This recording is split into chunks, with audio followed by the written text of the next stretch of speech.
할아버지, 정신 차리세요! 둔탁한 소리와 함께 차가운 아스팔트 위로 한 노인이 힘없이 쓰러졌습니다. 사람들은 놀란 듯 발걸음을 멈췄지만 누구 하나 가까이 다가가지 못했어요. 그 순간 한 가난한 남학생이 노인을 붙잡았습니다. 그리고는 자신의 전 재산이었던 15,000원을 꺼내 주저없이 택시를 잡았습니다. 그때까지만 해도 이 학생은 알 수 없었어요.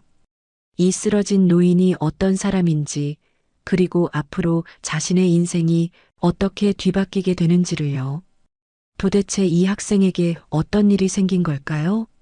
사연 시작 전 구독과 좋아요를 눌러주시면 이 따뜻함을 더 많은 분들과 나눌 수 있습니다. 더불어 지금 어디서 듣고 계신지 댓글로 알려주시면 그곳으로 행운이 가득 깃들기를 바라겠습니다. 서울 도심의 저녁 6시, 퇴근길 인파로 북적이는 거리는 여느 때와 다름없이 바쁘게 돌아가고 있었습니다. 회색빛 건물들 사이로 네온 사인이 하나둘 켜지기 시작했고, 거리엔 급하게 발걸음을 옮기는 사람들로 가득했죠. 바로 그때 횡단보도 앞에서 한 노인이 갑자기 비틀거리더니 그대로 바닥에 쓰러졌습니다. 쿵 하는 둔탁한 소리와 함께 노인의 몸이 차가운 아스팔트 위로 무너져 내렸어요. 비싼 정장을 입은 그의 얼굴은 창백했고 이마에는 식은 땀이 송글송글 맺혀 있었습니다. 한 손으로 가슴을 움켜쥐며 거친 숨을 몰아쉬는 그 모습은 누가 봐도 위급해 보였죠. 주변 사람들이 하나둘 모여들기 시작했습니다. 하지만 대부분은 멀찍이 서서 휴대폰을 꺼내 들거나 수군거리기만 할 뿐이었어요. 누가 119 좀 불러요. 한 아주머니가 소리쳤지만 정작 본인도 발만 동동 구르고 있었습니다. 아니, 저 할아버지 괜찮은 거야? 누군가 나서야 하는데. 나는 응급처치 같은 거 몰라서. 사람들은 저마다 핑계를 대며 한 발짝씩 뒤로 물러섰습니다. 노인은 여전히 바닥에 쓰러진 채 고통스러운 표정을 짓고 있었죠. 바로 그 순간 학원 가방을 맨 한 고등학생이 인파를 헤치고 나왔습니다. 김도윤, 17살의 평범한 학생이었어요. 교복 재킷은 낡아서 소매 끝이 헤어져 있었고 운동화는 밑창이 달아 있었지만 그의 눈빛만큼은 누구보다 또렷했습니다. 도윤은 망설임 없이 노인 곁으로 달려가 무릎을 꿇었습니다. 할아버지, 할아버지, 제 말 들리세요? 노인의 어깨를 조심스럽게 흔들며 의식을 확인했어요. 다행히 노인이 희미하게 눈을 떴지만 제대로 된 대답은 하지 못했습니다. 도윤은 재빨리 노인의 맥박을 짚어보고 호흡을 확인했죠. 학교에서 배운 응급처치 수업이 떠올랐습니다. 지금 병원에 가셔야 해요. 누가 119 불렀어요? 도윤이 주변을 둘러보며 물었지만 사람들은 서로 눈치만 볼 뿐이었습니다. 한 청년이 머뭇거리며 대답했어요. 아까 누가 부른다고 했는데 구급차가 언제 올지 모르잖아요. 퇴근 시간이라 길도 막히고. 도윤은 순간 결단을 내렸습니다. 주머니를 뒤져 지갑을 꺼냈어요. 15,700원, 이번 주 용돈의 마지막 남은 현금이었어요. 순간 멈칫하던 도윤은 이내 벌떡 일어나 도로 쪽으로 뛰어갔습니다. 마침 신호에 걸려 서 있던 택시를 발견하고 필사적으로 손을 흔들었어요. 기사님, 여기요, 여기. 택시가 천천히 다가왔고 도윤은 재빨리 뒷문을 활짝 열었습니다. 기사님, 저기 할아버지가 쓰러지셨어요. 병원까지 좀 모셔다 주세요. 제발요. 중년의 택시 기사는 처음엔 난감한 표정을 지었습니다. 학생, 이런 경우는 구급차를 불러야지. 구급차 기다리면 너무 늦을 것 같아요. 할아버지 상태가 정말 안 좋아 보여요. 제가 택시비는 다 낼게요. 도윤의 간절한 목소리에 기사는 한숨을 쉬며 고개를 끄덕였습니다. 알았어. 빨리 모시고 와. 도윤은 다시 노인에게로 달려갔습니다. 하지만 혼자 힘으로는 노인을 일으켜 세우기가 벅찼어요. 주변을 둘러보니 사람들은 여전히 구경만 하고 있었죠. 좀 도와주세요. 병원에 모셔가야 해요. 도윤의 외침에 마침내 젊은 남자 2명이 나섰습니다. 셋이 힘을 합쳐 조심스럽게 노인을 부축해 택시에 태웠어요. 노인의 몸은 생각보다 가벼웠고 고급 정장에서는 은은한 향수 냄새가 났습니다. 평범한 노인은 아닌 것 같았지만 지금은 그런 게 중요한 게 아니었죠. 택시가 출발하자 도윤은 노인의 손을 꼭 잡았습니다. 차가운 손이었어요. 할아버지, 조금만 참으세요. 금방 병원 도착해요. 노인이 희미하게 눈을 떴습니다. 초점이 잘 맞지 않는 눈으로 도윤을 바라보더니 떨리는 목소리로 중얼거렸어요. 고맙네. 그 한마디를 하는 것도 힘든 듯 노인은 다시 눈을 감았습니다. 도윤은 더욱 조급해졌죠. 기사님, 좀 더 빨리 갈 수 있을까요? 학생, 나도 최대한 빨리 가는 중이야. 신호도 봐야 하고. 거의 다 왔어. 길게 느껴지는 시간 속 택시는 대학병원 응급실 앞에 도착했습니다. 도윤은 재빨리 뛰어내려 응급실 문을 열고 소리쳤어요. 여기 환자 있어요. 빨리 좀 봐주세요. 의료진이 달려왔고 노인은 곧바로 들것에 실려 응급실 안으로 사라졌습니다. 도윤은 안도의 한숨을 내쉬며 주저앉았어요. 온몸에 힘이 빠지는 것 같았죠. 간호사가 다가와 물었습니다. 학생, 보호자세요? 아니요. 저는 그냥 길에서 쓰러지신 걸 봐서. 아, 그러시군요. 환자분 신원 확인이 필요한데 소지품이 있나요? 도윤이 고개를 저었습니다. 그때 노인을 치료하던 의사가 나왔어요. 지갑이 있네요. 신분증 확인해 보니 김세진 씨라고 하시는데. 이분. 의사의 표정이 묘하게 변했습니다. 하지만 도윤은 알아채지 못했죠. 보호자 연락처도 있으니 저희가 연락드리겠습니다. 학생은 연락처 좀 남겨주세요.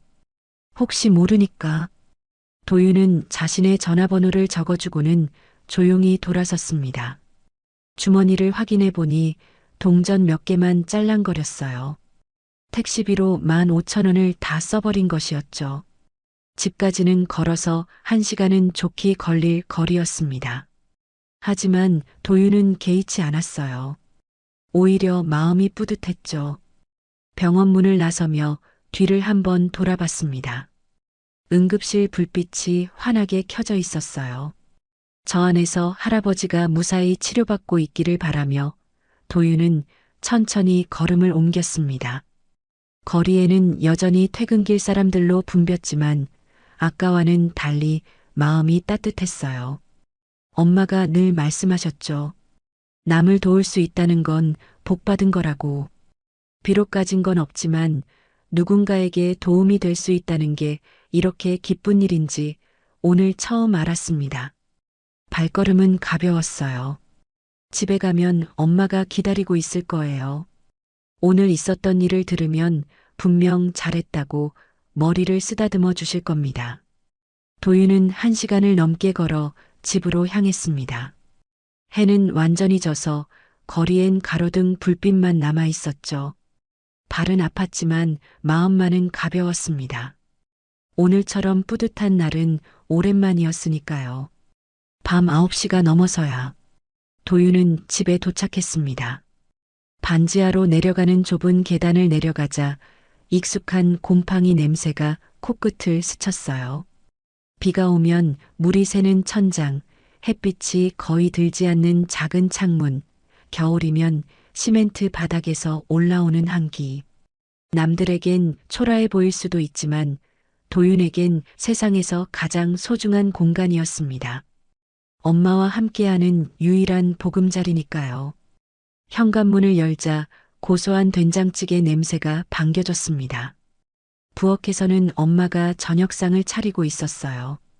혜진은 37의 나이지만 고된 생활 탓에 더 나이 들어 보였죠. 편의점 야간 알바를 마치고 낮에는 식당 서빙을 뛰느라 손은 늘 거칠고 갈라져 있었습니다. 하지만 도윤을 보는 순간 피곤했던 얼굴에 따스한 미소가 번졌어요. 우리 아들 왔구나. 오늘 학원 수업은 잘 들었어? 도윤은 신발을 벗으며 대답했습니다. 네, 잘 들었어요. 엄마, 배고파요. 밥부터 먹을게요. 혜진은 아들을 식탁으로 이끌었습니다.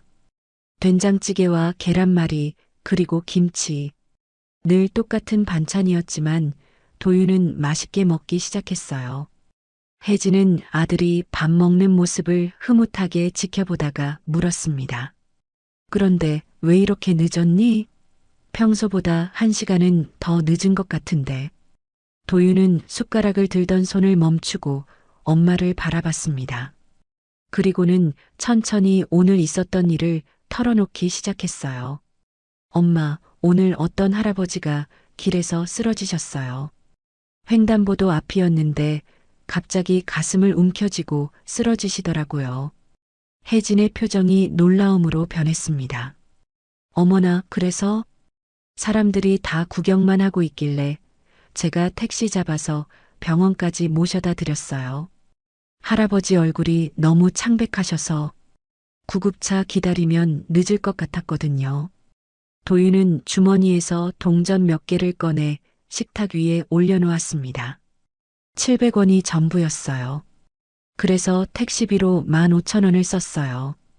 이번 주 남은 용돈이었는데. 도윤은 엄마의 눈치를 살폈습니다. 혜진은 잠시 말이 없었어요. 그러다가 갑자기 일어나서 도윤의 머리를 쓰다듬었습니다. 손길이 너무나 부드러워서 도윤은 놀랐죠. 우리 아들이 정말 대단한 일을 했네. 그 할아버지, 우리보다 더 힘든 분이었나 보구나. 엄마는 속상하지 않아요? 도윤이 조심스럽게 물었습니다. 혜진은 고개를 저으며 다시 자리에 앉았어요.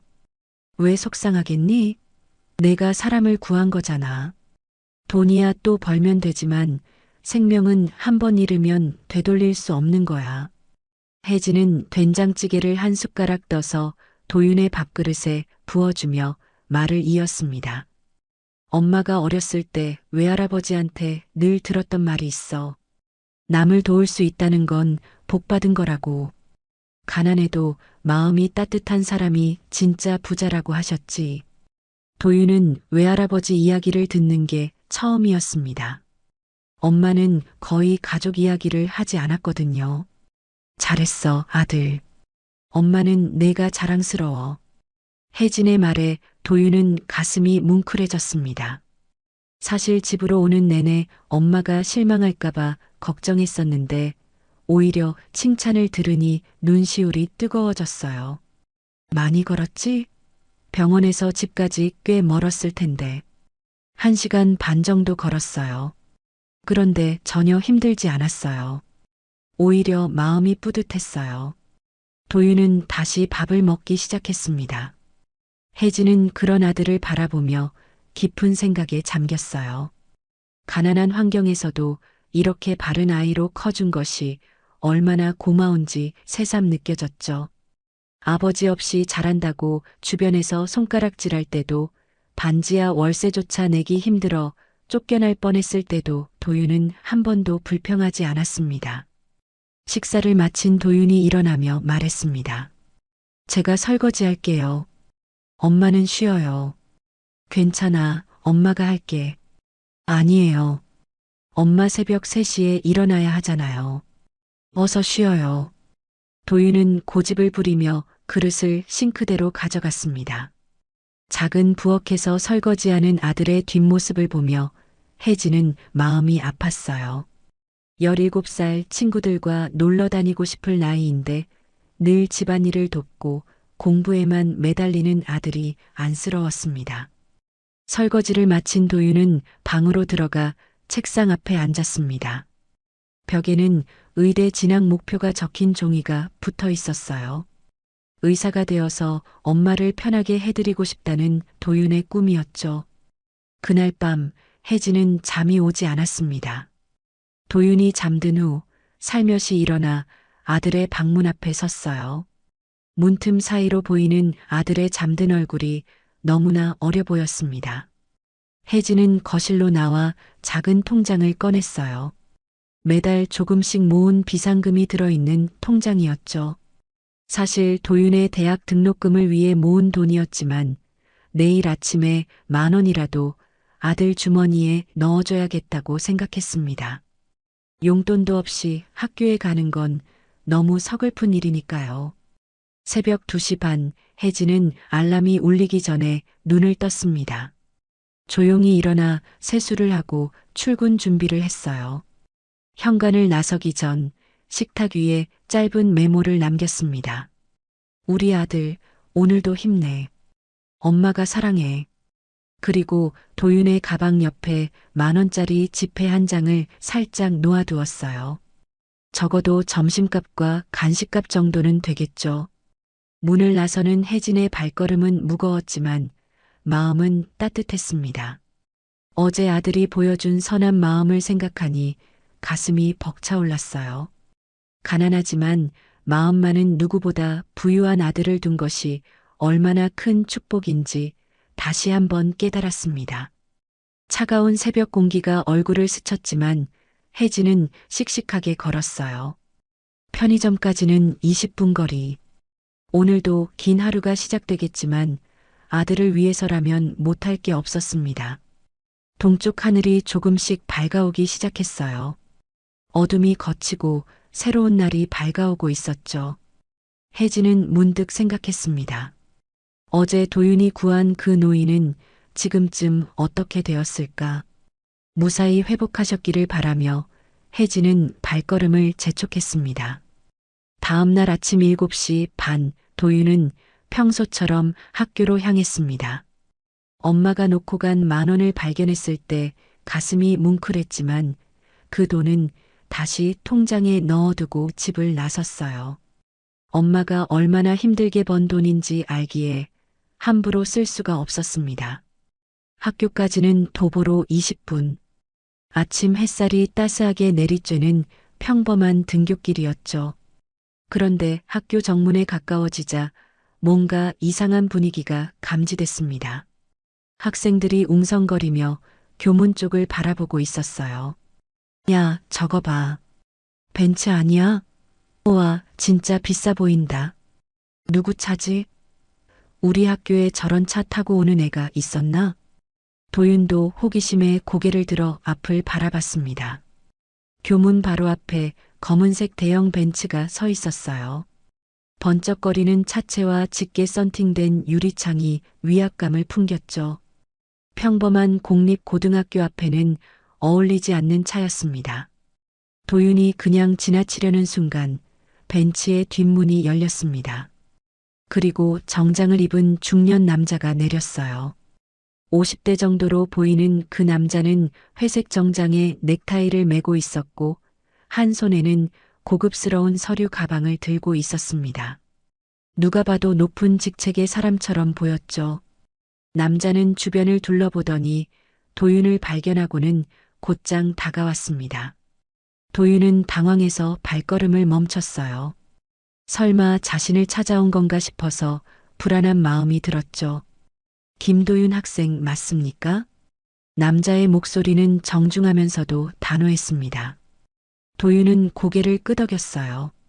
네, 맞는데요. 누구시죠? 남자는 명함을 꺼내 도윤에게 건넸습니다. 거기엔 미래그룹 비서실장 박정호라고 적혀 있었어요. 미래그룹이라면 누구나 아는 대기업이었죠. 도윤은 더욱 당황스러웠습니다. 어제 저희 회장님을 병원까지 모셔주신 학생이시죠? 회장님께서 꼭 감사 인사를 전하라고 하셨습니다. 도윤은 그제야 어제 그 노인이 대기업 회장이었다는 걸 알았습니다. 순간 머릿속이 하얘졌어요. 길에서 쓰러진 평범한 할아버지인 줄만 알았는데 이렇게 큰 인물이었다니. 박정호는 서류 가방을 열어 봉투 하나를 꺼냈습니다. 두툼한 봉투였어요. 회장님께서 감사의 표시로 이것을 전해드리라고 하셨습니다. 어제 택시비도 있고 무엇보다 생명의 은인에게 드리는 작은 성이라고 생각해 주시면 됩니다. 도윤은 봉투를 보고 고개를 저었습니다. 주변 학생들이 모두 지켜보고 있다는 걸 의식하면서도 단호하게 거절했어요. 감사하지만 받을 수 없습니다. 저는 당연히 해야 할 일을 했을 뿐이에요. 박정호의 눈썹이 올라갔습니다. 의외라는 표정이었죠. 학생, 이건 정당한 보상입니다. 회장님께서 직접 지시하신 일이고요. 죄송하지만 저는 대가를 바라고 한 일이 아닙니다. 누구든 그 상황에서는 그렇게 했을 거예요. 도윤의 목소리는 떨렸지만 확고했습니다. 박정호는 당황한 기색을 보였어요. 아마 이런 거절은 예상하지 못했나 봅니다. 학생, 이건 단순한 돈이 아닙니다. 회장님의 진심이 담긴. 비서실장님, 정말 감사한 마음은 알겠습니다. 하지만 저는 그날 할아버지를 도운 것에 대해 후회하지 않아요. 보상이 없어도 말이죠. 그리고 도윤은 잠시 말을 멈추고 주변을 둘러봤습니다. 학생들이 휴대폰을 들고 촬영하고 있는 게 보였어요. 불편한 마음이 들었지만 해야 할 말은 해야 했습니다. 저희 엄마가 늘 말씀하시거든요. 남을 도울 때는 오른손이 한 일을 왼손이 모르게 하라고. 이렇게 많은 사람들 앞에서 보상을 받는 건 더더욱 아닌 것 같아요. 박정호는 한동안 도윤을 바라봤습니다. 그의 눈빛에는 놀라움과 함께 존경의 빛이 스쳐 지나갔어요. 이런 학생은 처음이었던 것 같았죠. 알겠습니다. 학생의 뜻을 회장님께 그대로 전하겠습니다. 하지만 박정호는 주머니에서 작은 카드를 꺼냈습니다. 이건 제 연락처입니다. 혹시라도 도움이 필요하면 언제든 연락 주세요. 이건 보상이 아니라 한 어른이 훌륭한 학생에게 주는 약속이라고 생각해 주시면 좋겠습니다. 도윤은 잠시 망설이다가 명함은 받았습니다. 거절하기엔 너무 진심 어린 눈빛이었거든요. 감사합니다. 그럼 저는 수업이 있어서. 네, 들어가세요. 그리고 학생. 박정호가 돌아서려던 도윤을 불렀습니다. 회장님께서 꼭 한번 뵙고 싶어 하십니다. 부담 갖지 말고 시간 날 때 연락 주세요. 도윤은 고개를 끄덕이고 교문 안으로 들어갔습니다. 뒤에서는 벤츠의 엔진 소리가 들렸고 곧 차는 떠났어요. 교문을 들어서자마자 친구들이 우르르 몰려왔습니다. 야, 김도윤. 방금 그게 뭐야? 미래그룹이라고 했지? 너 대체 뭘 한 거야? 봉투에 돈이 엄청 많아 보이던데 왜 안 받은 거야? 바보 아니야? 도윤은 난감한 표정을 지었습니다. 이런 관심은 원하지 않았는데 상황이 너무 커진 것 같았어요. 그냥 어제 어떤 할아버지 병원에 모셔다 드린 게 다야. 그 할아버지가 미래그룹 회장이었다고? 대박이다. 친구 하나가 휴대폰을 흔들며 말했습니다. 야, 나 방금 다 찍었어. 이거 SNS에 올려도 되지? 제발 그러지 마. 부탁이야. 도윤은 간청했지만 이미 몇몇 학생들이 사진과 영상을 올리기 시작했어요. 제목들이 자극적이었죠. 벤츠를 거절한 고등학생, 돈보다 양심을 택한 학생, 미래그룹 회장을 구한 평범한 고등학생 같은 제목들이 순식간에 퍼져나갔습니다. 첫 교시 수업 시간, 도윤은 선생님의 말씀에 집중하려 했지만 쉽지 않았어요. 교실 뒤쪽에서는 계속 수군거리는 소리가 들렸고 복도를 지나가는 다른 반 학생들이 창문으로 들여다보기도 했죠. 하교 시간이 되자 상황은 더 심각해졌습니다. 교무실에서 도윤을 찾는 방송이 나왔어요. 3학년 2반 김도윤 학생은 교장실로 오시기 바랍니다. 도윤은 무거운 발걸음으로 교장실로 향했습니다. 교장실 문을 열자 교장 선생님과 담임 선생님, 그리고 낯선 사람 몇 명이 앉아 있었어요. 도윤아, 앉아라. 교장 선생님의 표정이 복잡했습니다. 자랑스러우면서도 걱정스러운 그런 표정이었죠. 방금 여러 언론사에서 연락이 왔다. 내 이야기를 취재하고 싶다고 하는데. 도윤은 고개를 저었습니다. 죄송하지만 인터뷰는 하고 싶지 않습니다. 그냥 조용히 지나갔으면 좋겠어요. 담임 선생님이 나섰습니다. 도윤아, 내가 한 일은 정말 훌륭한 일이야. 많은 사람들에게 좋은 영향을 줄 수 있어. 선생님, 저는 그냥 평범한 학생이고 싶어요. 이런 관심은 부담스러워요. 교장 선생님이 고개를 끄덕였습니다. 알겠다. 학교 측에서 언론 대응은 막도록 할게. 하지만 이미 SNS에 퍼진 건 우리가 막을 수 없단다. 도윤은 한숨을 쉬었습니다. 하루아침에 인생이 복잡해진 것 같았어요. 집에 도착했을 때는 이미 해가 지고 있었어요. 지친 얼굴로 현관문을 열자 엄마가 걱정스러운 얼굴로 맞아줬습니다. 도윤아, 괜찮니? 표정이 안 좋네. 엄마, 저 괜찮아요. 그냥 조금 정신 없었을 뿐이에요. 혜진은 말없이 아들을 꼭 안아줬습니다. 따뜻한 품이었어요.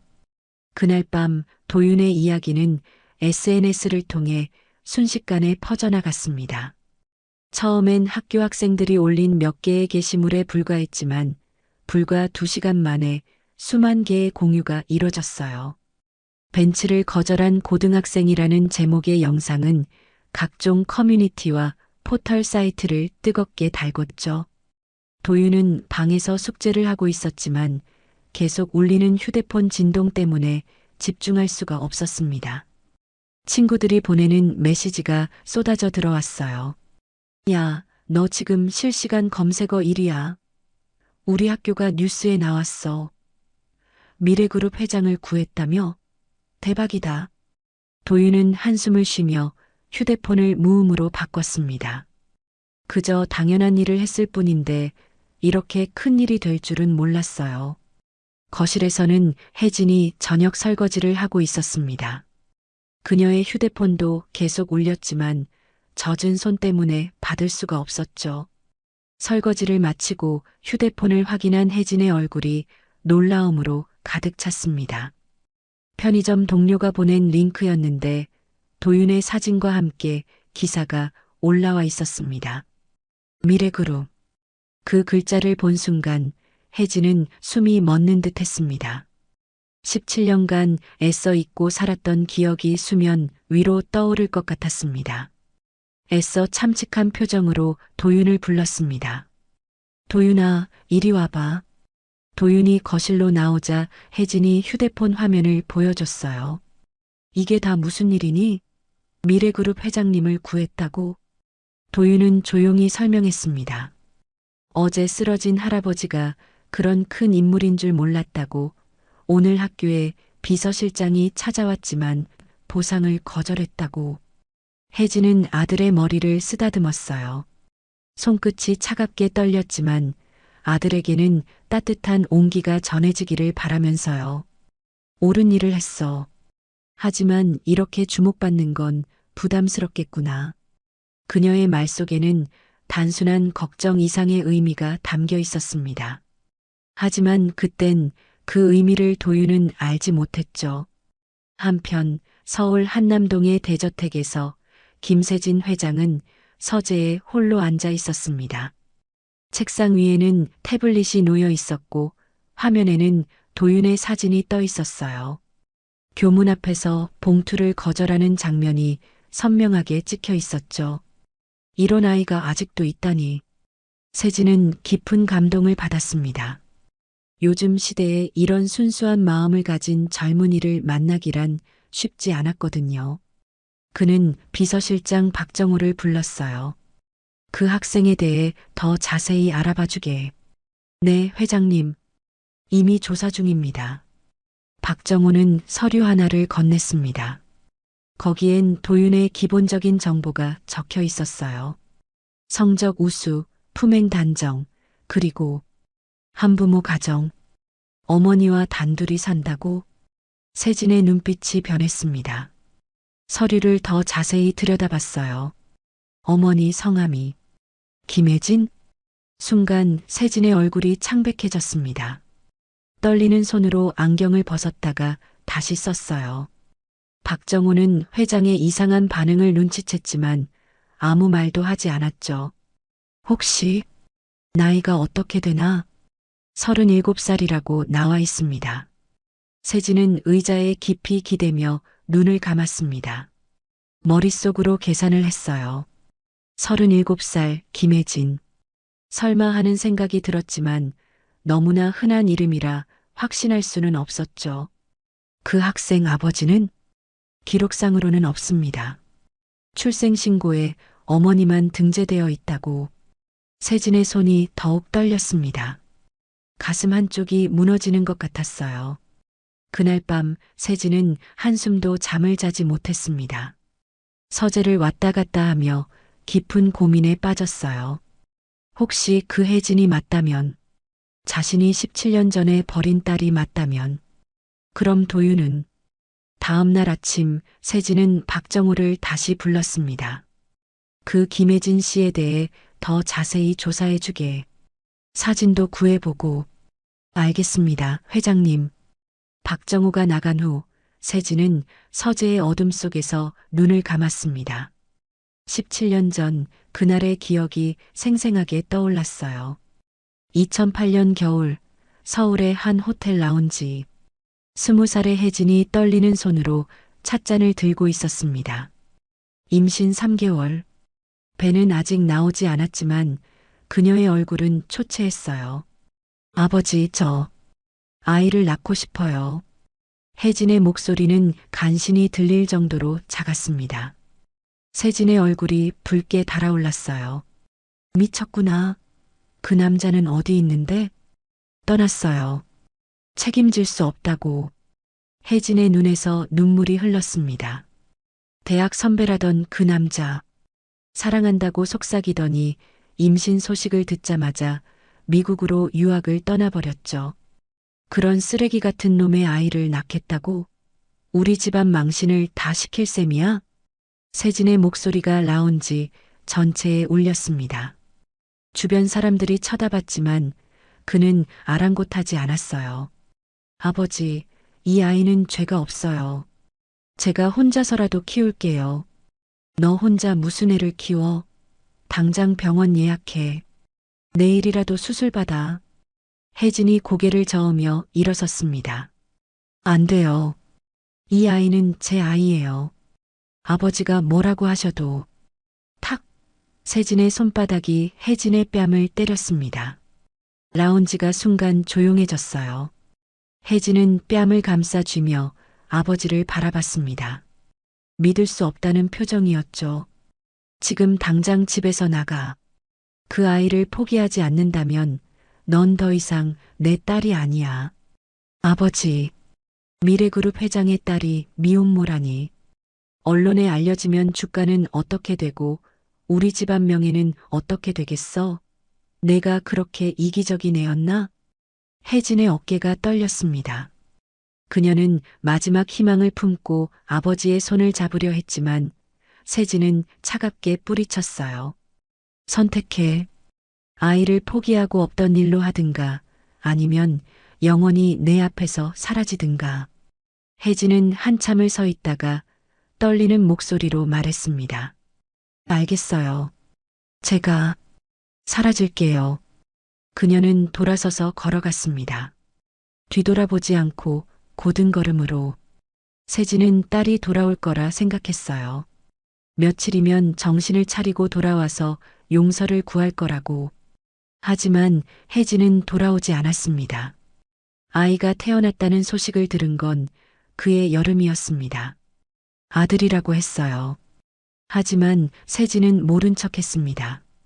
회사 일에 파묻혀 지냈고 딸의 존재를 지우려 애썼죠. 그 무렵 인터넷에서는 도윤에 대한 관심이 더욱 뜨거워지고 있었습니다. 각종 언론사에서 취재 경쟁이 붙었고 네티즌들의 댓글도 쏟아졌어요. 요즘 보기 드문 개념 청년이네요. 돈보다 양심을 택하다니 대단합니다. 부모님이 정말 잘 키우셨나 봐요. 학교에서도 도윤은 갑작스러운 유명세에 당황하고 있었습니다. 쉬는 시간마다 다른 반 학생들이 구경 오고 선생님들도 칭찬을 아끼지 않았어요. 하지만 도윤은 그저 평범한 일상으로 돌아가고 싶을 뿐이었죠.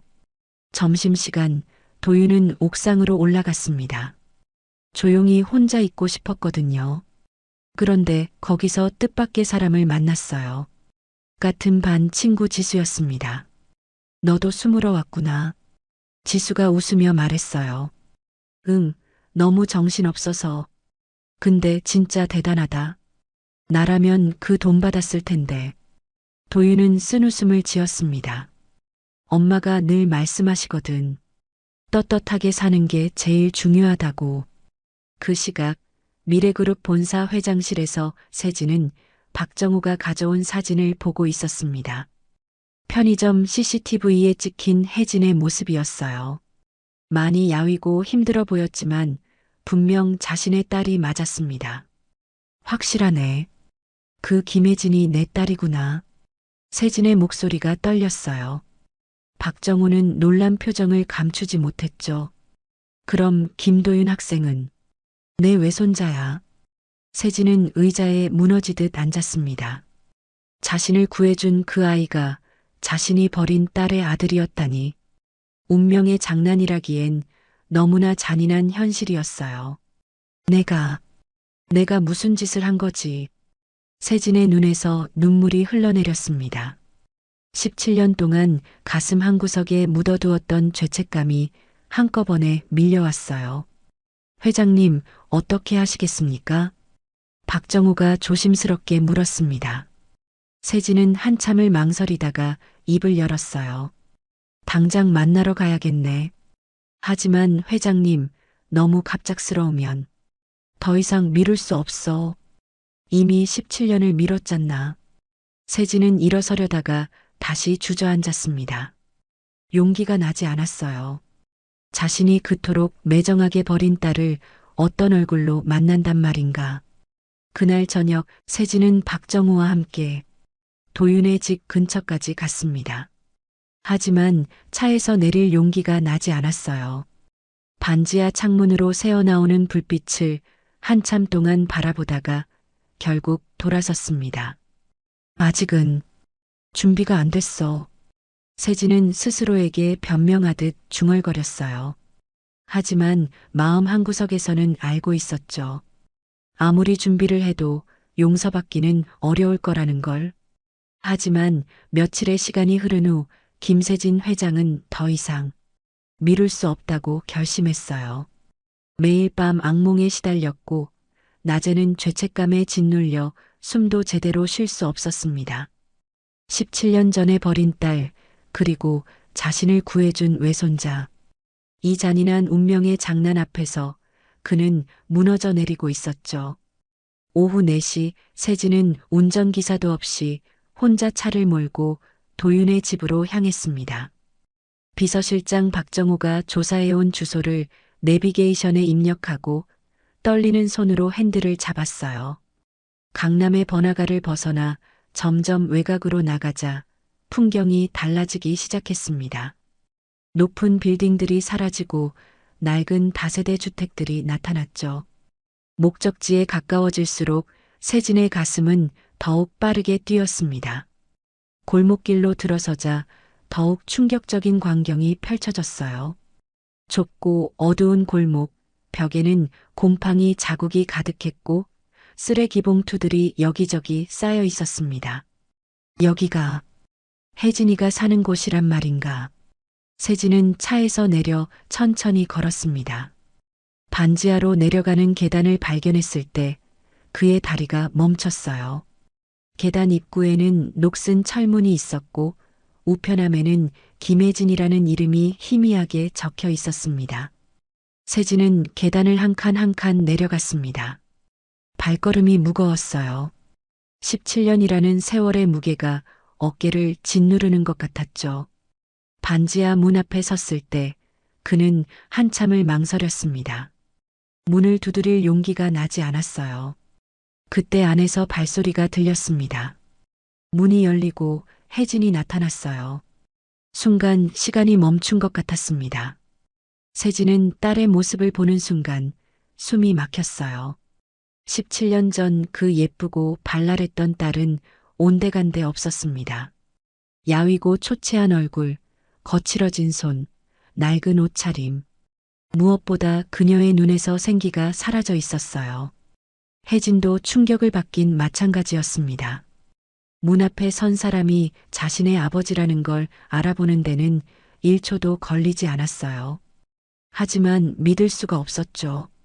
17년 동안 단 한 번도 찾아오지 않았던 아버지가 눈앞에 있었던 거예요. 혜진이냐? 세진의 목소리가 떨렸습니다. 그 한마디를 하는데도 온 힘을 다해야 했어요. 아버지. 혜진의 목소리도 떨렸지만 차가웠습니다. 17년 동안 쌓인 원망과 서러움이 그 한마디에 담겨 있었죠. 세진은 더 이상 견딜 수가 없었습니다. 그 자리에 무릎을 꿇었어요. 72살의 대기업 회장이 반지하 문턱 앞에서 무너져 내렸습니다. 미안하다. 정말 미안하다. 눈물이 주르륵 흘러내렸어요. 17년 동안 참아왔던 눈물이 한꺼번에 터져 나왔습니다. 딸의 초라한 모습을 보니 가슴이 찢어지는 것 같았어요. 이런 곳에서 이렇게 힘들게 살아왔다니. 아버지가 왜 이제 와서. 혜진의 목소리에도 눈물이 섞였습니다. 하지만 쉽게 용서할 수는 없었어요. 17년의 고통이 너무나 컸으니까요. 도윤이를, 내 외손자를 만났다. 그 아이가 날 구해줬어. 그제서야 깨달았다. 내가 얼마나 큰 죄를 지었는지. 세진은 고개를 들어 혜진을 바라봤습니다. 주름진 얼굴에 눈물이 가득했어요. 이 집을 봐라. 이런 곳에서, 내 딸이 이런 곳에서 살고 있었다니. 내가 무슨 압이냐.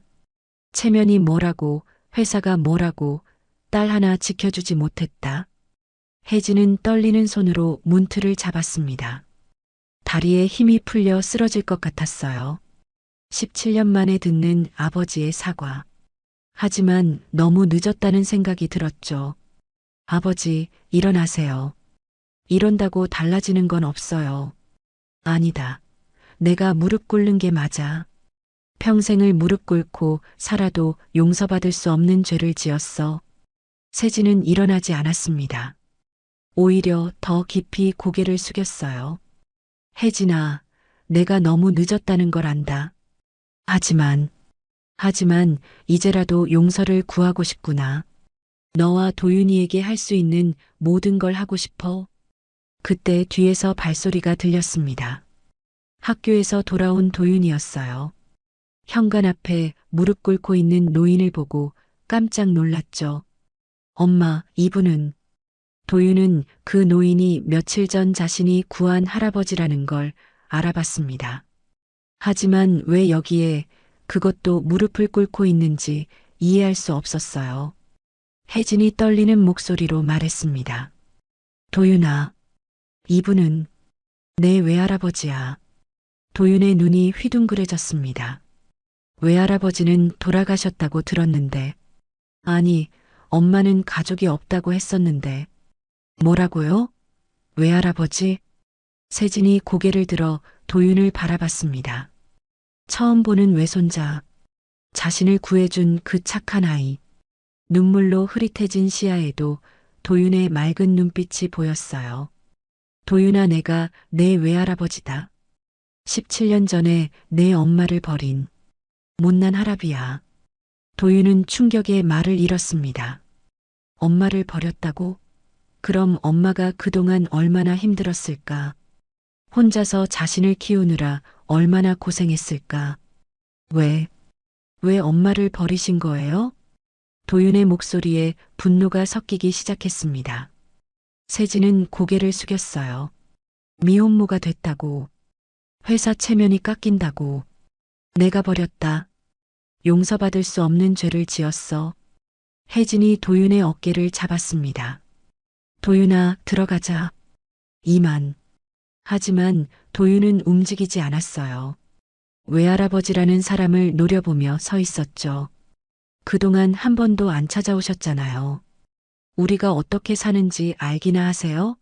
겨울에 보일러도 제대로 안 돌아가고 비 오면 물이 새는 이런 곳에서. 도윤의 목소리가 떨렸습니다. 엄마를 위한 분노였어요. 이제야 알았다. 내가 얼마나 큰 죄를 지었는지.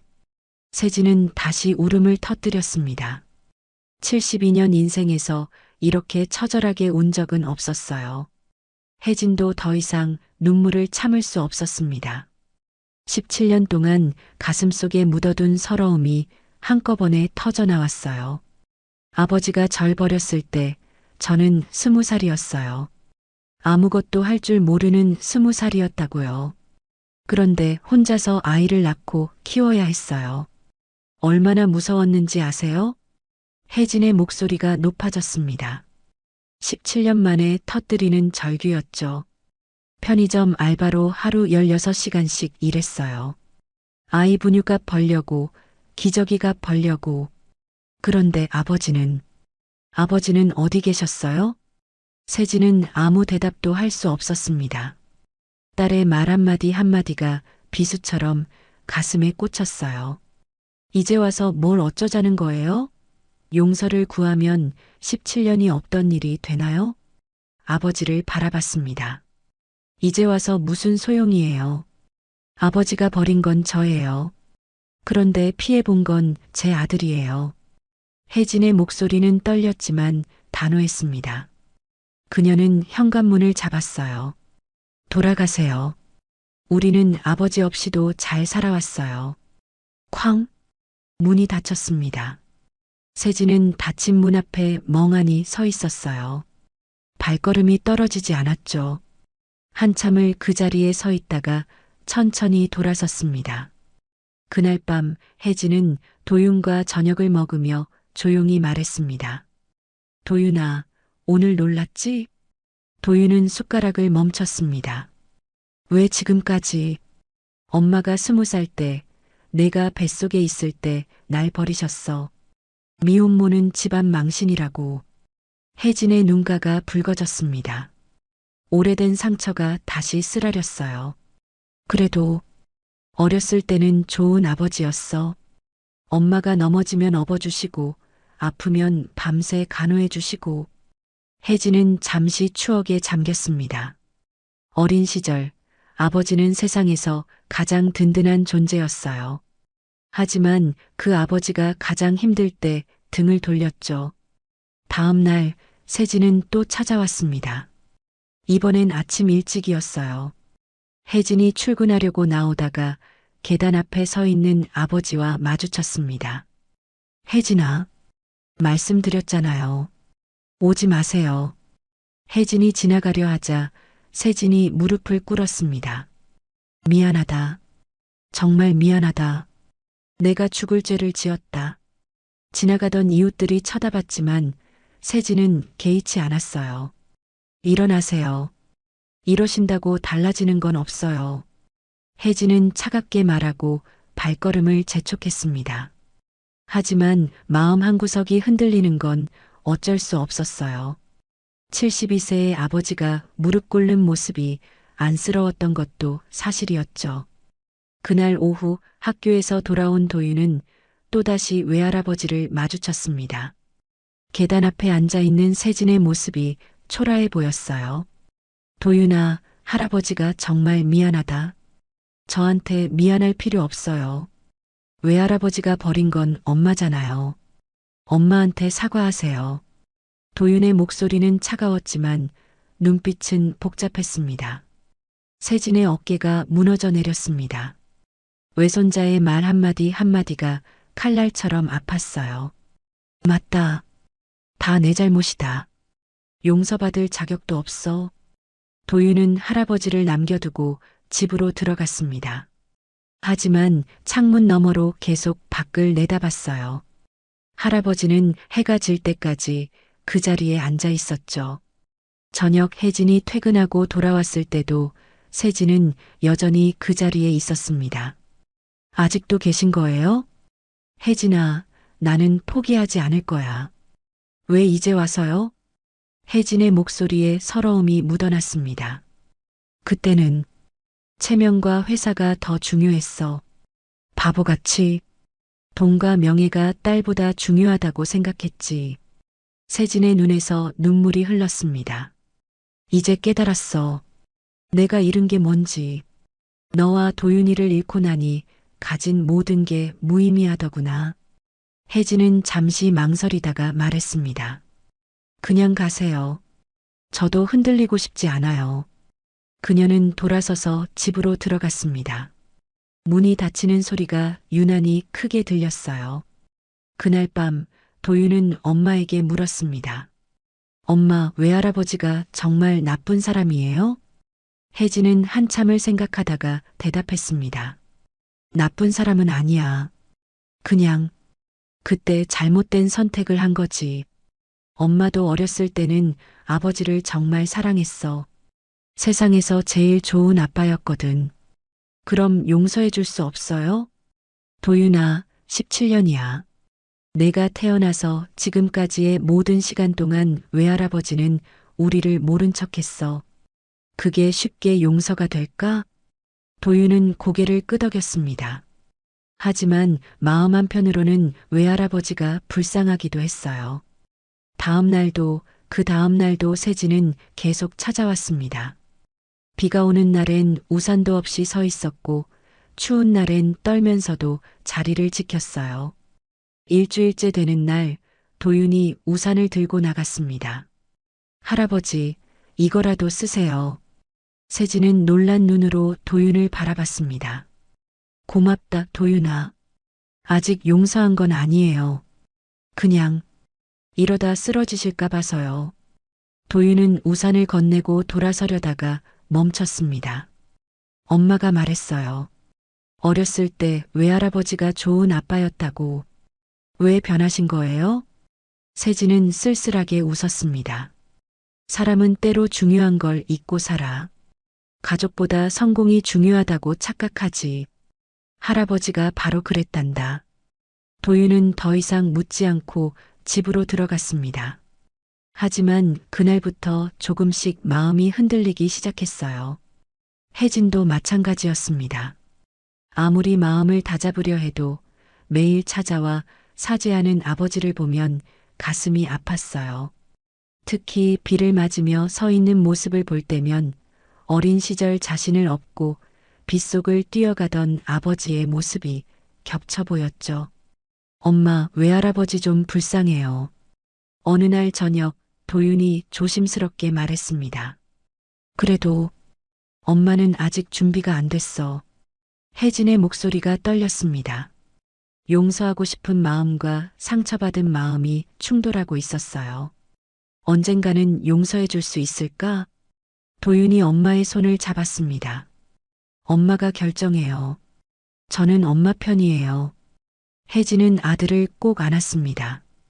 그리고 창밖을 바라봤어요. 저 멀리 가로등 아래 아버지가 여전히 서 있는 게 보였습니다. 마음이 점점 무너지고 있었지만 아직은 아니었어요.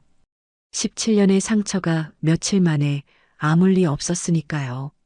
세진이 매일 반지하 집을 찾아온 지 3주가 지났습니다. 여전히 혜진과 도윤은 문을 열어주지 않았지만 그는 포기하지 않았어요. 비가 와도 추운 바람이 불어도 계단 앞을 지켰죠. 그런데 어느 날 오후 예상치 못한 인물이 회장실을 찾아왔습니다. 40대 중반의 남자였어요. 번들거리는 얼굴에 교활한 눈빛을 하고 있었죠. 정장은 값비싸 보였지만 어딘가 천박한 느낌이 났습니다. 명함에는 주간지 팩트투데이 기자 최진혁이라고 적혀 있었어요. 무슨 일로 오셨습니까?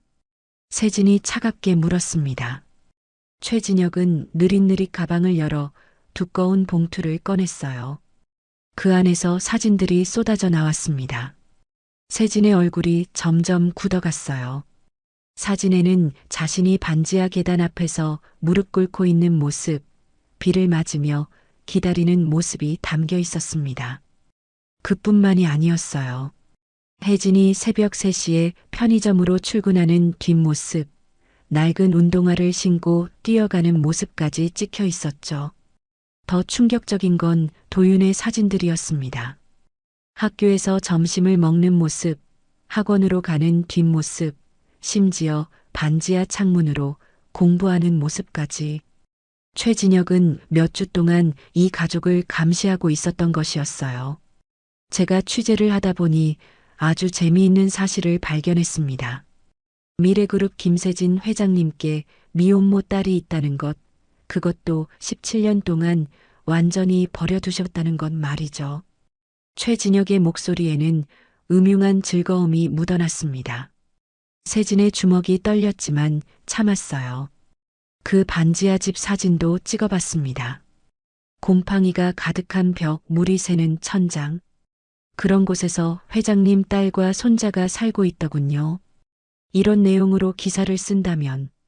최진혁은 일부러 말을 멈추고 세진의 표정을 살폈습니다. 그리고는 태블릿을 꺼내 무언가를 보여줬어요. 이미 작성된 기사 초안이었죠. 제목이 자극적이었습니다. 미래그룹 회장의 숨겨진 비밀, 버려진 딸과 손자. 세진은 깊은 숨을 들이쉬었습니다. 이런 협박은 처음이 아니었지만 가족이 연관되니 더욱 분노가 치밀었어요. 원하는 게 뭡니까? 30억이면 충분할 것 같습니다. 회장님 재산에 비하면 푼돈 아닙니까? 최진혁은 뻔뻔하게 웃었습니다. 세진은 한참을 침묵했어요. 그러다가 천천히 입을 열었습니다. 일주일 시간을 주시오. 좋습니다. 하지만 일주일 후 정확히 오후 2시까지입니다. 1시간이라도 늦으면 기사는 바로 나갑니다. 최진혁이 나간 후 세진은 창밖을 바라봤습니다. 17년 전에 자신이 떠올랐어요. 그때도 이런 두려움 때문에 딸을 버렸던 것이었죠. 세상의 시선이 무서워서, 회사 이미지가 걱정돼서. 그날 저녁 세진은 여전히 반지하 집 앞에 갔습니다. 그런데 이상한 낌새를 느꼈어요. 골목 어귀에 낯선 차가 서 있었고 그 안에 누군가 앉아 있었죠. 최진혁의 부하인 것 같았습니다. 다음 날 혜진이 편의점에서 일하고 있을 때였어요. 낯선 남자가 들어와 주변을 서성거렸습니다. 물건을 사는 것도 아니고 그저 혜진을 관찰하는 듯 했죠. 혜진은 불안했지만 내색하지 않았어요. 뭘 찾으시나요? 남자는 아무 말 없이 나갔습니다. 하지만 유리문 밖에서 계속 서성거렸어요. 혜진의 손이 떨렸습니다. 본능적으로 위험을 감지한 것이었죠. 도윤도 이상한 일을 겪었습니다. 학교에서 나오는데 모르는 아저씨가 다가왔어요. 김도윤 학생 맞지? 잠깐 할 얘기가 있는데. 도윤은 경계심을 갖고 뒤로 물러섰습니다. 누구세요? 그냥 내 외할아버지에 대해 궁금한 게 있어서 인터뷰 좀 하자. 남자는 기자증을 보여줬지만 도윤은 거절했어요. 하지만 그 남자는 계속 따라왔습니다. 학원 앞까지 쫓아와서는 사진을 찍기도 했죠. 그날 밤 도윤이 엄마에게 말했습니다. 엄마, 오늘 이상한 아저씨가 나를 따라다녔어요. 혜진의 얼굴이 창백해졌습니다. 자신도 비슷한 일을 겪었기 때문이었어요. 앞으로 조심해야겠다. 혼자 다니지 말고. 이틀째 상황은 더 심각해졌습니다. 반지하 집 우편함에 이상한 편지가 들어 있었어요. 혜진과 도윤의 일상이 담긴 사진들과 함께 위협적인 메시지가 적혀 있었죠. 조만간 모든 게 밝혀질 것이다. 혜진은 두려웠지만 경찰에 신고할 수도 없었어요. 아버지와 연관된 일인 것 같았고 더 큰 소동이 될까봐 걱정됐으니까요. 세진은 최진혁이 가족을 위협하고 있다는 걸 알게 됐습니다. 비서실장 박정호가 조사한 결과였어요. 회장님, 최진혁이 부하들을 시켜 따님과 도윤군을 감시하고 있습니다. 심지어 접촉까지 시도한 것 같습니다. 세진의 얼굴이 불그락푸르락했어요. 자신을 협박하는 건 참을 수 있었지만 가족을 건드리는 건 용서할 수 없었습니다. 그놈이 감히. 분노가 폭발할 것 같았지만 세진은 참았습니다. 지금 감정적으로 대응하면 최진혁의 의도대로 될 뿐이었어요. 사흘째, 최진혁은 더 대담해졌습니다. 직접 혜진의 편의점으로 찾아온 것이었어요. 안녕하세요, 김혜진 씨. 저는 기자 최진혁입니다. 혜진은 놀랐지만 침착하게 대응했습니다. 무슨 일이시죠? 아버님과 이야기 중인데 혹시 아버님에 대해 하실 말씀 없으세요? 17년 동안 버림받은 기분이 어떤지. 혜진의 손이 떨렸지만 단호하게 말했습니다. 나가주세요. 여긴 일하는 곳입니다. 최진혁은 비웃으며 나갔지만 문 밖에서 계속 사진을 찍었어요. 혜진은 무서웠습니다. 이 남자가 무엇을 원하는지 어디까지 갈지 알 수 없었어요. 그날 밤 세진은 깊은 고민에 빠졌습니다. 최진혁에게 돈을 주면 당장은 조용해지겠지만 그건 근본적인 해결이 아니었어요. 언제든 또 협박할 수 있었고 무엇보다 딸과 손자를 계속 숨기고 부끄러워한다는 의미였죠. 새벽까지 잠을 이루지 못한 세진은 결심했습니다. 더 이상 비겁하게 살지 않겠다고, 딸과 손자를 당당하게 인정하겠다고. 다음 날 아침 세진은 박정호를 불렀습니다.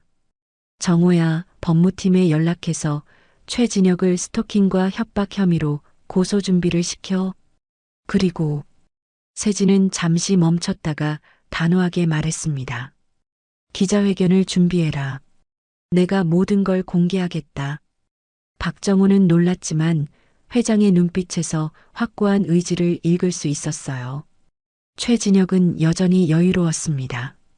30억이라는 거금이 곧 자신의 통장에 들어올 거라 믿었으니까요. 하지만 그는 몰랐습니다. 세진이 완전히 다른 선택을 했다는 걸, 그리고 그 선택이 자신의 파멸을 불러올 거라는 걸. 나흘째 아침 도윤이 학교로 가는데 또 그 남자가 나타났습니다. 이번엔 더 적극적으로 다가왔어요. 도윤아, 외할아버지가 너희를 버렸다는 게 사실이야? 도윤은 무서웠지만 당당하게 말했습니다. 아저씨가 누군데 그런 걸 물어요? 계속 이러시면 경찰에 신고할 거예요. 남자는 비웃으며 사라졌지만 도윤은 불안했어요. 엄마도 위험할 수 있다는 생각이 들었죠. 그날 오후 세진은 마지막으로 반지하 집을 찾아갔습니다. 혜진이 문을 열어줬어요. 최근에 이상한 일들 때문에 불안했던 혜진은 아버지를 보자 복잡한 표정을 지었습니다. 아버지, 요즘 이상한 사람들이. 알고 있다. 미안하다, 나 때문에. 너희가 위험에 처했구나. 세진의 눈에는 결연함이 담겨 있었습니다. 곧 모든 게 끝날 거야. 더 이상 너희를 숨기지 않겠다. 당당하게 내 딸이고 내 손자라고 세상에 알리겠다. 혜진은 놀란 눈으로 아버지를 바라봤습니다. 세진은 딸의 어깨를 잡고 말했어요. 늦었지만 이제라도 제대로 된 아버지가 되고 싶구나. 그리고 약속한 일주일이 되었습니다. 미래그룹 본사 대강당은 수백 명의 기자로 가득 찼습니다. 모든 방송국 카메라가 단상을 향해 있었고 플래시가 쉴 새 없이 터졌어요. 김세진 회장이 긴급 기자회견을 연다는 소식에 언론계가 술렁거렸던 것이었죠. 세진은 검은 정장을 입고 단상에 올랐습니다. 평소에 위험 있는 모습과 달리 어딘가 초췌해 보였어요. 마이크 앞에 선 그는 깊은 숨을 들이쉬고 천천히 입을 열었습니다. 오늘 제가 이 자리에 선 이유는 저의 과거 잘못을 고백하고 용서를 구하기 위해서입니다. 기자들이 술렁거렸습니다. 대기업 회장이 공개적으로 잘못을 인정한다는 건 흔한 일이 아니었으니까요. 17년 전 저는 미혼모가 된 제 딸 김혜진을 버렸습니다. 체면과 회사 이미지를 핑계로 딸과 외손자를 외면했죠. 그것은 제 인생 최대의 과오였고 결코 용서받을 수 없는 죄였습니다. 강당이 순간 조용해졌습니다. 그리고 곧 플래시 세례가 쏟아졌어요. 세진은 눈을 감았다가 다시 떴습니다. 그의 눈에는 눈물이 맺혀 있었죠. 최근 한 언론인이 이 사실을 알고 저를 협박했습니다. 30억을 요구하며 제 가족을 스토킹하고 위협했죠. 하지만 그 일이 오히려 저를 깨닫게 했습니다. 제가 여전히 딸과 손자를 부끄러워하고 있었다는 걸요. 세진은 잠시 말을 멈추고 물을 한 모금 마셨습니다. 떨리는 손을 애써 감추려 했지만 쉽지 않았어요. 이제 당당하게 말씀드립니다. 김혜진은 제 딸입니다. 김도윤은 제 외손자입니다. 그들은 제가 버린 가족이지만 이제부터라도 제대로 된 아버지, 할아버지가 되고자 합니다. 기자 한 명이 손을 들었습니다. 그동안 왜 찾지 않으셨습니까? 세진은 쓸쓸하게 웃었어요. 겁쟁이였기 때문입니다. 돈과 명예에 눈이 멀어 가장 소중한 것을 잃어버렸죠. 17년이라는 시간을 되돌릴 순 없지만 이제부터라도 속죄하며 살겠습니다. 그는 서류 한 장을 들어보였습니다. 오늘부로 혜진 재단을 설립합니다. 개인 재산 1,000억 원을 출연해 미혼모와 그 자녀들을 지원하겠습니다. 또한 협박범 최진혁은 이미 검찰에 고발했고 곧 구속될 예정입니다. 기자회견이 끝난 뒤 세진은 회장실로 돌아왔습니다. 그리고 무너지듯 의자에 앉았어요. 모든 힘이 빠져나가는 것 같았지만 동시에 홀가분했습니다. 17년 동안 짊어진 무거운 짐을 내려놓은 기분이었죠. 그날 저녁 뉴스는 세진의 고백으로 도배됐습니다. 혜진은 편의점에서 일하다가 TV에 나오는 아버지의 모습을 봤어요. 공개적으로 자신을 딸이라고 도윤을 손자라고 인정하는 모습에 복잡한 감정이 밀려왔습니다. 분노와 서러움 그리고 알 수 없는 안도감이 뒤섞였죠. 최진혁은 그날 밤 긴급 체포됐습니다. 협박과 스토킹 혐의였어요. 그동안 다른 재벌들에게도 비슷한 수법을 써왔던 것이 추가로 밝혀져 결국 실형을 선고받았죠. 기자회견 이후 세진의 행보는 빨라졌습니다. 혜진 재단 설립을 위해 밤낮 없이 일했어요. 단순히 돈만 지원하는 게 아니라 실질적인 도움을 주고 싶었습니다. 미혼모들이 아이와 함께 지낼 수 있는 쉼터를 만들고 직업 교육 프로그램을 운영하고 아이들의 교육비를 전액 지원하는 시스템을 구축했죠. 재단 이사장은 혜진의 이름으로 했지만 정작 혜진은 거부했습니다. 제 이름을 쓰지 마세요. 전 아직 준비가 안 됐어요. 세진은 딸의 마음을 이해했습니다. 그래서 더욱 조심스럽게 다가가기로 했어요. 어느 날 아침 혜진이 출근하려고 나왔을 때 반지하 계단이 완전히 새 것으로 교체되어 있었습니다. 녹슬고 삐걱거리던 철제 계단 대신 튼튼한 돌계단이 놓여 있었어요. 미끄럼 방지 처리까지 되어 있었죠. 며칠 뒤엔 반지하 창문이 모두 이중창으로 바뀌어 있었습니다. 겨울 찬바람이 들어오지 못하도록 완벽하게 시공되어 있었어요. 혜진은 알았습니다. 아버지의 소행이라는 걸. 하지만 거절할 수도 없었어요. 도윤의 건강을 생각하면 필요한 일이었으니까요. 세진은 또 다른 방법으로도 속죄했습니다. 매주 한 번씩 미혼모 쉼터를 방문해 봉사활동을 했어요. 처음엔 어색했지만 점차 아이들과 친해졌죠. 아이들은 그를 할아버지라고 불렀고 세진은 그 말에 울컥했습니다. 도윤에게는 듣지 못한 그 호칭이 너무나 그리웠으니까요. 도윤의 학교 앞에도 여전히 갔습니다. 하지만 이제는 숨지 않았어요. 멀리서 당당하게 서서 외손자를 바라봤죠. 도윤도 가끔 외할아버지를 발견하곤 했지만 모른 척하지는 않았습니다. 멀리서 가볍게 고개를 끄덕이는 정도의 인사를 나누곤 했어요. 할아버지, 오늘도 오셨네요. 어느 날 도윤이 먼저 다가왔습니다. 세진은 놀랐지만 기뻤어요. 그래, 내가 잘 있나 보고 싶어서. 저 괜찮아요. 그런데 할아버지 건강은 어떠세요? 너무 무리하시는 것 같던데. 도윤의 걱정 어린 말에 세진은 눈물이 날 것 같았습니다. 고맙다. 내가 걱정해주니 힘이 나는구나. 둘은 나란히 걸었습니다. 완전한 화해는 아니었지만 조금씩 거리가 좁혀지고 있었어요. 세진은 혜진의 편의점에도 변화를 줬습니다. 낡은 냉장고를 새 것으로 교체하고 바닥 공사를 다시 했어요. 편의점 사장은 갑작스러운 시설 개선에 놀랐지만 건물주가 지시한 일이라며 받아들였죠. 세진이 그 건물을 통째로 매입한 것이었습니다. 혜진은 알았지만 내색하지 않았어요.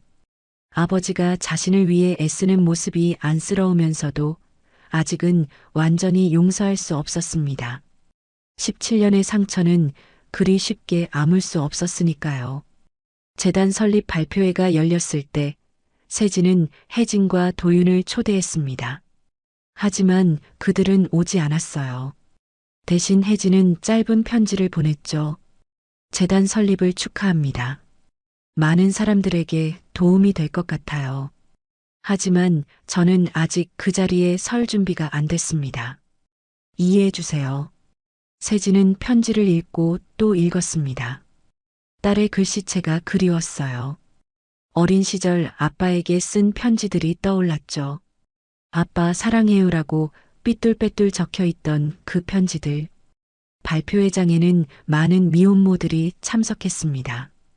그들은 세진에게 감사 인사를 전했어요. 회장님 덕분에 희망이 생겼어요. 아이와 함께 살 수 있게 돼서 정말 감사합니다. 세진은 그들의 손을 잡으며 생각했습니다. 17년 전 자신의 딸도 이렇게 힘들었겠구나. 혼자서 아이를 키우며 얼마나 막막했을까. 제가 더 감사합니다. 늦었지만 이제라도 깨달을 수 있게 해주셔서. 세진의 진심 어린 모습에 많은 사람들이 감동했어요. 언론도 처음에 비판적 시각에서 벗어나 그의 노력을 인정하기 시작했죠. 학교에서 도윤은 친구들에게 둘러싸였습니다. 너희 외할아버지 정말 대단하시다. 1,000억을 기부하시다니 진짜 대인배시네. 도윤은 복잡한 심정이었어요. 외할아버지가 자랑스러우면서도 여전히 엄마를 버렸던 과거가 용서되지 않았습니다. 세진은 꾸준히 반지하 집을 찾아갔습니다. 이제는 매일이 아니라 이틀에 한 번 정도였지만 그 진심은 변하지 않았어요. 때로는 혜진이 좋아하던 떡을 사들고 가기도 하고 도윤이 필요할 만한 참고서를 문 앞에 놓고 가기도 했죠. 혜진은 창문 너머로 그런 아버지를 지켜봤습니다.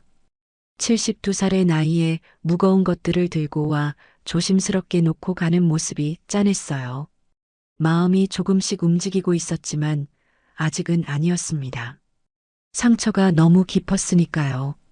비서실장 박정호의 전화가 울렸습니다. 응급실에서 걸려온 전화였어요. 김세진 회장이 또다시 쓰러졌다는 소식이었죠. 재단 설립 이후 쉴 새 없이 일하던 세진은 봉사활동을 마치고 돌아오던 길에 의식을 잃었습니다. 박정호는 망설임 끝에 혜진에게 전화를 걸었어요. 신호음이 길게 이어지다가 혜진의 목소리가 들렸습니다. 여보세요? 김혜진 씨, 비서실장 박정호입니다. 회장님이, 아버님이 쓰러지셨습니다. 전화기 너머로 숨을 들이키는 소리가 들렸어요. 혜진의 손이 떨렸지만 애써 침착하게 물었습니다. 지금 어디 계세요? 서울대병원 응급실입니다. 상태가 좋지 않으십니다. 혜진은 전화를 끊고 한참을 서 있었어요. 17년 동안 자신을 버린 아버지. 최근 들어 끊임없이 사죄하던 그 사람이 쓰러졌다는 소식에 마음이 복잡했습니다. 가지 말아야 한다고 생각하면서도 발걸음은 이미 도윤의 방으로 향하고 있었죠. 도윤아, 외할아버지가 병원에 계셔. 도윤은 책을 덮고 엄마를 바라봤습니다. 혜진의 얼굴에서 망설임과 걱정을 동시에 읽을 수 있었어요. 가봐야 하지 않을까요? 도윤의 말에 혜진은 고개를 끄덕였습니다. 두 사람은 서둘러 택시를 잡아타고 병원으로 향했어요. 병원 응급실은 차가운 형광등 불빛으로 가득했습니다. 소독약 냄새가 코를 찔렀고 복도에는 불안한 표정의 사람들이 오가고 있었죠. 혜진과 도윤은 안내 데스크에서 병실을 확인하고 엘리베이터를 탔습니다. 중환자실 앞 복도는 더욱 조용했어요. 벽에 부딪혀 울리는 발소리만이 공간을 채웠죠. 멀리서 심전도 기계의 규칙적인 소리가 들려왔습니다. 삐, 삐, 삐. 그 소리가 두 사람의 긴장을 더욱 높였어요. 병실 문 앞에서 박정호가 기다리고 있었습니다. 그의 얼굴은 지쳐 보였어요. 오셨습니까? 회장님이 기다리고 계셨습니다. 혜진은 깊은 숨을 들이쉬고 병실 문을 열었습니다. 하얀 시트 위에 누워있는 아버지의 모습이 눈에 들어왔어요. 불과 몇 주 전까지 그렇게 열심히 뛰어다니던 사람이 맞나 싶을 정도로 야위고 창백했습니다. 세진의 팔에는 링거줄이 연결되어 있었고 산소 마스크가 얼굴을 덮고 있었어요. 눈은 감겨 있었지만 혜진과 도윤이 들어오는 기척에 천천히 눈을 떴습니다. 혜진아. 목소리는 너무나 작고 약했어요. 혜진은 침대 옆으로 다가갔습니다. 분노와 슬픔, 연민이 동시에 밀려왔죠. 17년의 원망이 아직 가슴에 남아 있었지만 이렇게 쓰러진 아버지를 보니 마음이 아팠습니다. 아버지. 그 한마디를 하는데 목이 메었어요. 혜진은 눈물을 겨우 삼켰습니다. 도윤도 외할아버지의 모습에 충격을 받았어요. 손발이 떨렸지만 용기를 내어 침대 가까이 다가갔습니다. 할아버지, 이렇게 그냥 가시면 더는 기회가 없잖아요. 도윤의 목소리가 떨렸습니다. 세진은 흐릿한 눈빛으로 외손자를 바라봤어요. 처음으로 이렇게 가까이에서 도윤을 보는 것 같았습니다. 자신을 구해준 그 착한 아이가 이제는 자신을 걱정하고 있었죠. 세진은 숨을 고르며 천천히 입을 열었습니다. 산소 마스크 때문에 목소리가 더욱 작게 들렸어요.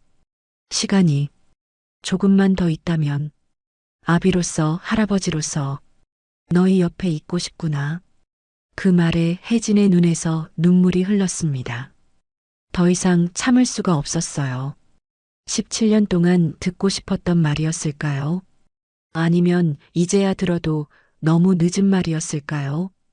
도윤은 할아버지의 손을 조심스럽게 잡았습니다. 주름지고 차가운 손이었지만 미세하게 떨리고 있었어요. 할아버지, 힘내세요. 아직 우리가 할 얘기가 많잖아요. 세진의 눈에서도 눈물이 흘렀습니다. 외손자가 처음으로 자신의 손을 잡아준 것이었어요. 그 따뜻한 손길이 너무나 고마웠습니다. 병실의 조명이 세 사람을 비췄어요. 창밖으로는 서울의 야경이 반짝이고 있었지만 병실 안은 고요했습니다. 심전도 소리와 산소 공급기의 작은 소음만이 들렸죠. 박정우가 조용히 들어와 말했습니다. 의사 선생님 말씀으로는 과로와 스트레스로 인한 것이라고 합니다. 절대 안정이 필요하다고. 혜진은 고개를 끄덕였어요. 그리고 아버지를 다시 바라봤습니다. 이렇게 약해진 모습을 보니 지난 몇 주 동안 얼마나 무리했는지 알 것 같았어요. 재단 설립, 봉사활동, 그리고 매일같이 자신들을 찾아온 것까지. 왜 이렇게 무리하셨어요? 혜진의 목소리에는 원망과 걱정이 섞여 있었습니다. 시간이 얼마 없을 것 같아서 72살이야. 언제까지 건강할지, 너희와 함께할 시간이 얼마나 남았을지. 세진의 말이 자꾸 끊어졌어요. 숨쉬기가 힘든 것 같았습니다. 그만 말씀하세요. 쉬셔야 해요. 혜진이 말렸지만 세진은 계속했습니다. 미안하다. 정말 미안하다.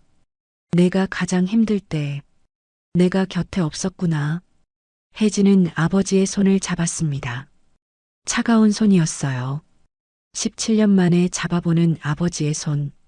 어린 시절엔 그렇게 크고 든든했던 손이 이제는 이렇게 작고 약해 보였습니다. 이제 그만하세요. 과거는 돌이킬 수 없잖아요. 도윤이 엄마와 외할아버지를 번갈아 봤습니다. 두 사람 사이에 17년이라는 시간의 무게가 느껴졌어요. 하지만 동시에 이 순간 그들이 같은 공간에 있다는 사실이 중요하게 느껴졌죠. 밤이 깊어갔습니다.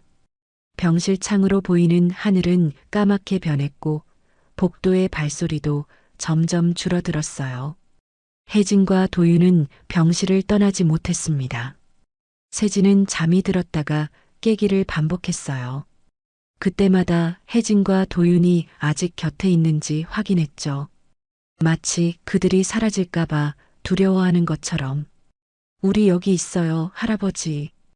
도윤이 작은 목소리로 말했습니다. 세진은 안도하며 다시 눈을 감았어요. 새벽 2시쯤 혜진은 복도로 나와 커피를 마셨습니다. 박정우가 다가왔어요. 회장님이 정말 많이 변하셨습니다. 기자회견 이후로는 완전히 다른 사람이 되신 것 같아요. 혜진은 종이컵을 돌리며 말했습니다. 너무 늦었어요. 17년이라는 시간은. 하지만 지금이라도 깨달으신 게 다행 아닐까요? 어떤 사람들은 평생 깨닫지 못하고 가잖습니까? 박정호의 말에 혜진은 아무 대답도 하지 못했어요. 맞는 말이었지만 마음이 쉽게 정리되지 않았습니다. 병실로 돌아왔을 때 도윤이 의자에 앉아 졸고 있었어요.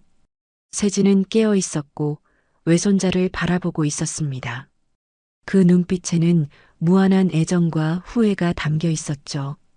좋은 아이야. 내가 잘 키웠구나. 혼자 키우느라 힘들었죠. 혜진의 대답에는 가시가 없었습니다. 그저 사실을 말할 뿐이었어요. 내가 곁에 있었다면 이제 그런 가정은 의미 없어요. 중요한 건 지금부터예요. 혜진의 말에 세진은 놀란 듯 딸을 바라봤습니다. 용서의 신호였을까요? 아니면 그저 현실을 받아들인 것일까요? 아침 해가 떠올랐습니다. 병실 창으로 첫 햇살이 들어왔어요. 세 사람의 그림자가 병실 바닥에 길게 드리워졌습니다. 서로 다른 방향을 향했던 그림자들이 이제는 한 곳에서 만나 겹쳐져 있었죠. 오랜 단절 뒤 그들은 처음으로 같은 공간, 같은 시간을 공유하고 있었습니다. 완전한 화해는 아니었지만 새로운 시작의 가능성이 보이는 순간이었어요. 태어나는 날이 왔습니다. 세진은 여전히 창백했지만 일주일 전보다는 훨씬 나아 보였어요. 혜진과 도윤은 퇴원 수속을 도우러 왔습니다. 병원 로비로 내려오는 엘리베이터 안에서 세진이 조심스럽게 입을 열었어요. 이제는 집에 돌아오는 게 어떻겠니? 그동안 너희를 힘들게만 했지만 남은 시간을 가족으로 살고 싶구나. 세진의 목소리는 떨렸습니다. 간절함과 두려움이 동시에 묻어났어요. 혜진은 눈길을 피하며 바로 대답하지 못했습니다. 병원 밖으로 나오자 봄 햇살이 따스하게 내리쬐고 있었어요. 혜진은 벤치에 앉아 하늘을 올려다봤습니다. 그녀의 마음속에 지난 시간들이 파노라마처럼 스쳐 지나갔어요. 기자회견장에서 체면을 내려놓고 고개 숙이던 아버지의 모습이 떠올랐습니다. 그날 세진은 떨리는 목소리로 자신의 잘못을 인정했죠. 대기업 회장이라는 자리에서 모든 언론 앞에서 딸을 버렸다고 고백하는 건 쉬운 일이 아니었을 거예요. 미혼모 지원 재단을 세우면서도 아버지는 세심했습니다. 혜진이 원하지 않자 그녀의 이름을 조용히 빼주었죠. 강요하지 않고 기다려주는 그 배려가 의외였어요. 반지하 집 앞에서의 모습도 기억났습니다. 비를 맞으며 추위에 떨며 그래도 매번 돌아가면서 끝내 포기하지 않던 모습. 72살의 나이에 그렇게 고집스럽게 기다리는 건 쉽지 않았을 텐데. 그리고 며칠 전 병실에서의 장면. 침대에 누워 약하게 떨리는 손을 내밀며 조금만 더 곁에 있고 싶다고 말하던 진심 어린 눈빛. 그 모든 것들이 혜진의 마음속 얼음을 조금씩 녹이고 있었어요. 혜진은 깊은 숨을 들이쉬고 천천히 입을 열었습니다. 아직 상처가 완전히 아문 건 아니에요. 세진의 표정이 어두워졌습니다. 하지만 혜진은 계속했어요. 하지만 앞으로의 날들까지 아버지를 미워하는 데만 시간을 쓰고 싶지 않네요. 세진의 눈이 커졌습니다. 믿을 수 없다는 표정이었죠. 혜진은 아버지를 바라보며 말을 이었어요. 17년은 길었어요. 너무나 길고 외로운 시간이었죠. 하지만 아버지가 최근에 보여준 모습들, 그 진심은 알 것 같아요. 도윤이 엄마 옆으로 다가왔습니다. 그리고 엄마의 어깨를 감싸 안았어요. 17년 동안 혼자서 모든 걸 감당해온 엄마가 얼마나 힘들었을지 누구보다 잘 알고 있었으니까요. 그럼 우리 같이 살아봐요, 엄마. 도윤의 따뜻한 목소리에 혜진의 눈가가 촉촉해졌습니다. 아들의 품이 이렇게 든든할 줄 몰랐어요. 언제 이렇게 자란 걸까요? 세진은 울컥해서 고개만 끄덕였습니다. 목이 메어 말이 나오지 않았어요. 17년 만의 용서. 완전하지는 않지만 다시 시작할 수 있는 기회. 그것만으로도 너무나 감사했습니다. 고맙다. 정말 고맙다.